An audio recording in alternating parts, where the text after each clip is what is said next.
বন্ধুরা, আজ আমি আপনাদের সঙ্গে একটা নতুন রেসিপি শেয়ার করব। দেখুন, আমি তরমুজের পেছন লাল অংশটার নিচে যে সবুজ অংশটা থাকে সেটাকেই কিন্তু আমি দেখুন সুন্দরভাবে কেটে ফেলেছি। আর এই দেখুন তরমুজের খোসাটাও যার জন্য রেখে দিয়েছি আপনাদের সঙ্গে শেয়ার করার জন্য। হ্যাঁ, আর এদিকে কেটে নিয়েছি ডুমো ডুমো করে আলু।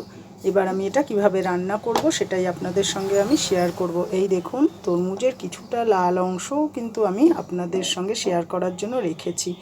এই হালকা হালকা করে একটু একটু দেখুন লাল লালও রেখে দিয়েছি আপনাদের সঙ্গে শেয়ার করার জন্য, বোঝার জন্য। এরপর আমি রান্নাটা কিভাবে করছি সেটা আপনাদের সঙ্গে শেয়ার করব। হ্যালো বন্ধুরা, ফোড়নে দিয়ে দিচ্ছি গোটা তেজপাতা, গোটা গরম মশলা আর গোটা জিরে। ফোড়নে দিয়ে এরপর একটু নেড়ে চেড়ে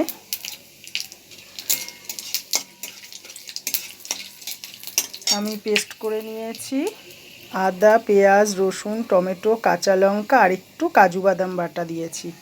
দিয়ে এবার আমি পেস্টটা ঢেলে দেব।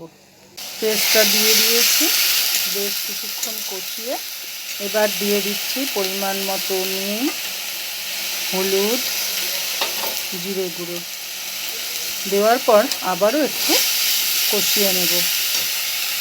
মশলাটা খুব সুন্দরভাবে কষানো হয়ে গেছে। এইবার আমার কেটে রাখা ডুমো করা যে তরমুজের সাদা অংশটা আর আলুটা দিয়ে দিলাম।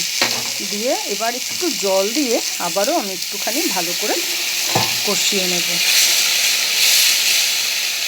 দেখুন কত সুন্দরভাবে কষানো হয়ে গেছে। এবার আমি পরিমাণ মতো গরম জলটা দিয়ে দিচ্ছি। তরকারিটা কিন্তু অসাধারণ লাগে খেতে। আর আপনাদের কাছে যদি কাজু বাদাম না থাকে দরকার নেই, আপনারা এমনি বাদাম বাটাও দিতেই পারেন, তাতে কোনো অসুবিধা নেই।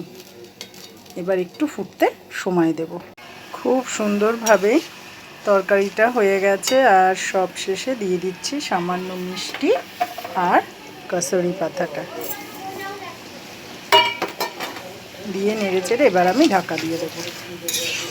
অসাধারণ লাগে এই তরকারিটা, আপনারা একবার করে খেয়ে দেখবেন। যারা কোনো দিন খাননি তারা একবার অবশ্য করে খেয়ে দেখবেন। অসাধারণ লাগে তরকারিটা। এটাই আমি আপনাদের সঙ্গে শেয়ার করলাম। যদি ভালো লেগে থাকে কমেন্ট করে জানাবেন।